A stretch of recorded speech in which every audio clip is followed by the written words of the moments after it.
Hello, everyone there. Thank you for joining us this day again when we are starting again to handle another level of our family as we are starting the family and as we agreed that now we are going to proceed and continue handling these family matters, educating one another and ensuring that at all times we're going to remain focused and we're going to have our family put in line. Now, as if you did not watch our previous clip, please don't forget to subscribe and also check on our YouTube channel, and then from there you will manage to see what we discussed last time as we grow our family together as one. Now, what I want to make very clear here today is that the family you are creating today, the family you are starting to make, it is more important than the family where you come from. That one might sound not very correct, but that's the fact.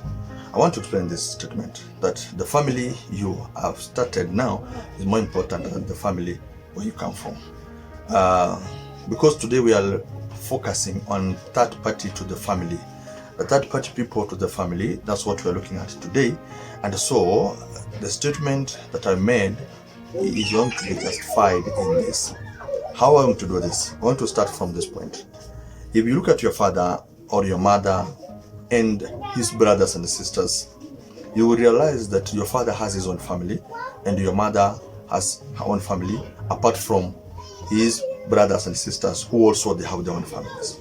That means the family that your father started then is more important to him than his brothers and sisters, his families, because that is where the single life start again.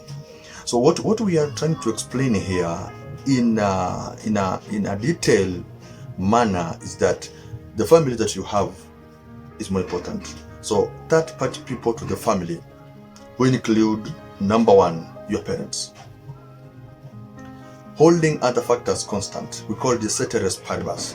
Holding other factors constant, your parents are most likely going to exit the universe before you and your spouse. That's if nature takes its course. If there's no shortcut, if there's nothing that happens like an accident, we understand that we might live longer than our fathers and the sisters and the mothers. So that means that we must at all times uphold the family that we have started. That is our spouses. We must hold them close to our hearts more than we do our parents. I don't mean that we neglect our parents. No. Don't misquote me and do not take my statement wrong. What I'm saying is that our parents are very important, but our spouses are most important, because you look at it and then you will say, after my mother is old, she'll need somebody to take care of her. After my father is very old, he'll need somebody to look after them. And by so doing, you must capitalize on the family that you have today so that you will place a ground ahead for your father and your mother to get somebody to protect them at their old age. If your mother comes and then differ with your wife, and this I'm addressing to the young men who are picking up on families now, your mother might not be at peace with your wife at all times. This is very natural. This is in nature. You see, these two people have a competition against one another about you. These two people all think that you should be more onto them than the other one. So then you must be clever enough to make sure that you give your mother her place in this marriage. You give your wife her place in this marriage. So our parents should be given their special place in this marriage, and they should not at all times decide 100% of our treatment to our spouses. How you treat your wife should not be dictated and be directed by your mother. Your mother can advise. That is very okay and that is very normal. And it is normal that your mother should advise. But then you should make the final decision. You should make the final decision on what to do. You see, at times, it does not make sense that now your mother does not like your wife, and so you chase your wife away. And so you start mistreating your wife because your mother does not like your wife. That means you are still a mama's boy, and you are not ready hence you are not set to put a family up. So as a man, you need to make sure that your parents and your father and your mother must be given their places in this marriage which you have started, considering that this marriage that you have started is more important than the family where you're coming from. So we are looking at this fact that at all times you must put your parents to have their place. As a woman, your father is not more important than your husband here. What I'm saying, your father is important equally, yes, but then you will not want to make your father's decisions to rule the family where you are in. Your father is here to advise, give. It's very noble. Your father should advise, should give a bit of experience that he has from the past, because all is gold. We understand that.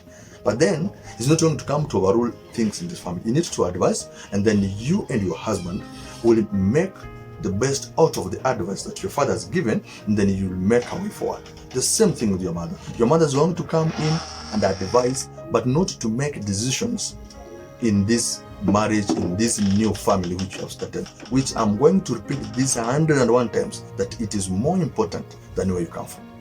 You need to build your family better than where you come from. You need to focus more in this family that you have today, rather than you focusing on where you come from. At the end of the day, you break the family that you started, and then you will go back to your home. You will get your mother's growing old, your father's growing old, your brothers and sisters are grown old, they have their own families, and then you will be left like somebody who did not have direction in the future. So let's agree, our parents remain number one third party to the family. They are the people closest to our hearts. They gave birth to us, they nurtured us, they educated us, they brought us up to be where we are today. But for us to be important to them in the future, we must have a direction in life. We must have our families, so that when they grow very old, they'll come and stay with us.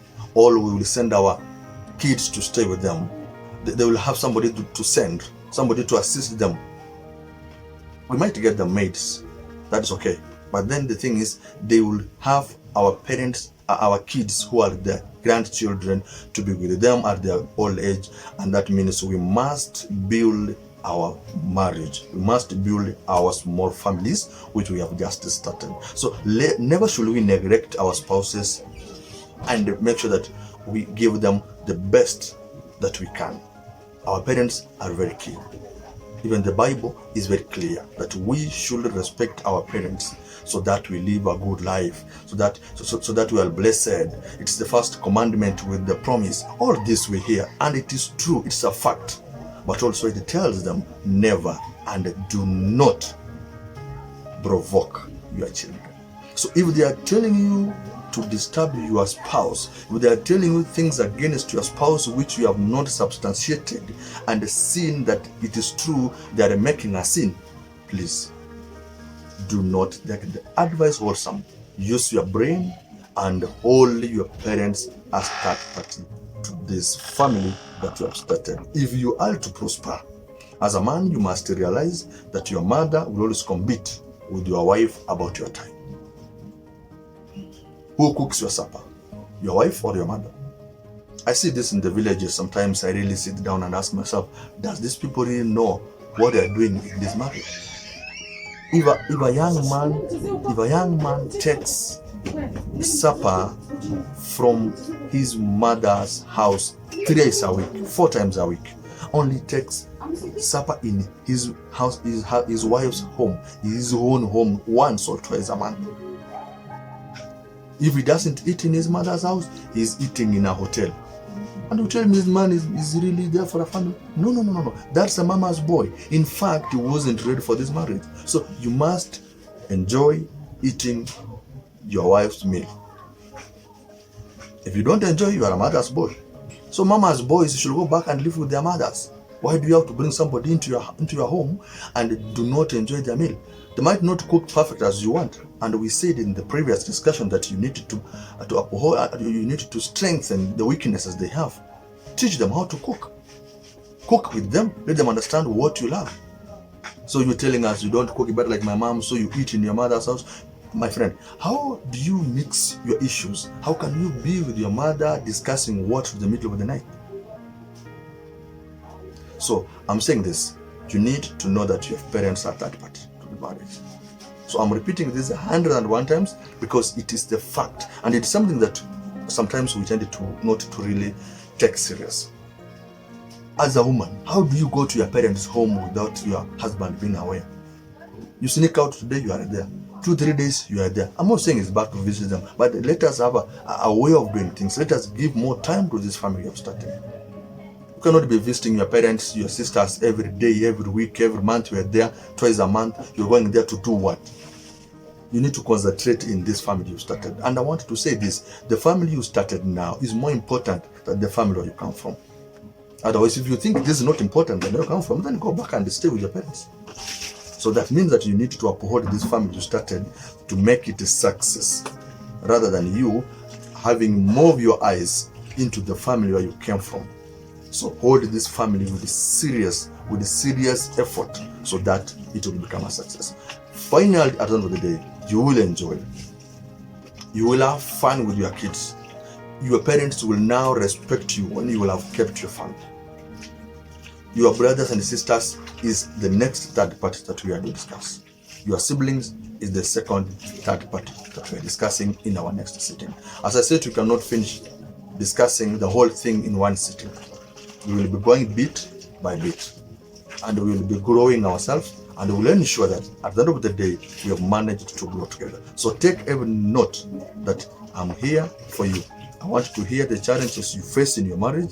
I want to know what is this that hinders you from progressing, so that we discuss that, so that we respond to one another, we inquire from one another, we share the experiences that we have, and at the end of the day, we will successfully bring up the family. So next discussion, we are going to discuss on number 2 third party to the family, and that is your siblings. Watch out. We discussed that one extensively. Thank you, and I love you guys.